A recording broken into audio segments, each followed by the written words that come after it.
महिला आरक्षण बिल पर डिंपल यादव ने कर दी सवालों की बौछार। सामने बैठे मोदी और शाह की कर दी बोलती बंद। जब डिंपल ने महिला आरक्षण बिल पर बीजेपी से सवाल पूछने शुरू किए तब मोदी और शाह के मुंह लटक गए।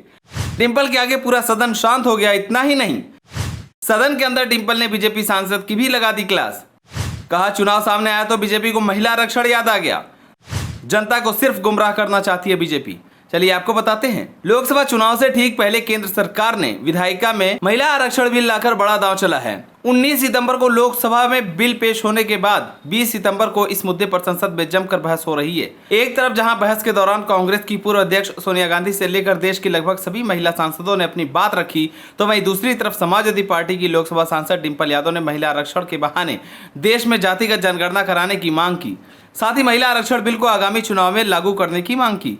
20 सितंबर को बहस के दौरान समाजवादी पार्टी की लोकसभा में एकमात्र महिला सांसद डिंपल यादव ने बहस के दौरान सभा की हमेशा से मांग रही है कि पिछड़ा वर्ग महिला, अल्पसंख्यक महिला को नारी शक्ति वंदन अधिनियम में शामिल किया जाए और इसमें उनको आरक्षण दिया जाए। डिंपल यादव ने सवाल किया कि लोकसभा और विधानसभा में तो ये बिल लागू होगा, लेकिन मैं ये पूछना चाहती हूँ कि क्या ये बिल राज्यसभा और विधान परिषद में भी लागू होगा या नहीं। इतना ही नहीं, डिंपल ने आगे कहा कि 13 साल से यह बिल लटका हुआ था और बीजेपी को सत्ता में आए लगभग 1 दशक हो गया है।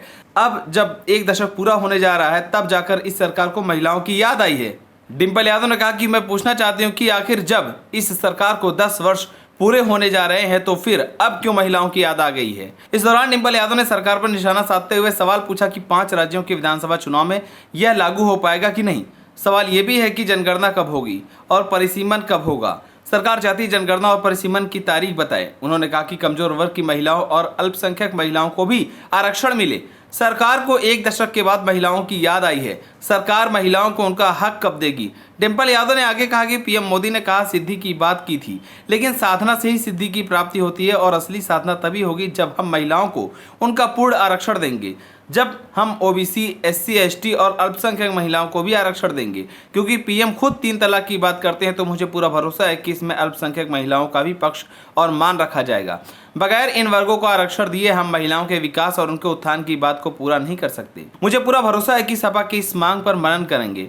मुझे पूरी उम्मीद है कि पिछड़े वर्ग की महिलाओं को भी आगे आने का मौका सदन में दें। डिंपल यादव को इतना गुस्सा आया कि डिंपल ने अपने संबोधन के आखिरी में बीजेपी सांसद निशिकांत दुबे को लेकर भी खरी खोटी सुना दी। असल में निशिकांत दुबे ने महिला आरक्षण बिल पर बोलते हुए मुलायम सिंह यादव का नाम ले लिया था।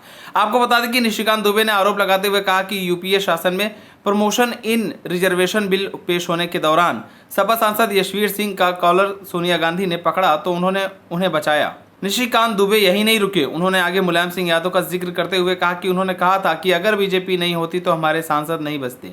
निशिकांत दुबे के इतना बोलने के बाद जब डिंपल यादव की बारी आई तो उन्होंने इस बात को लेकर निशिकांत दुबे को खूब सुना डाला।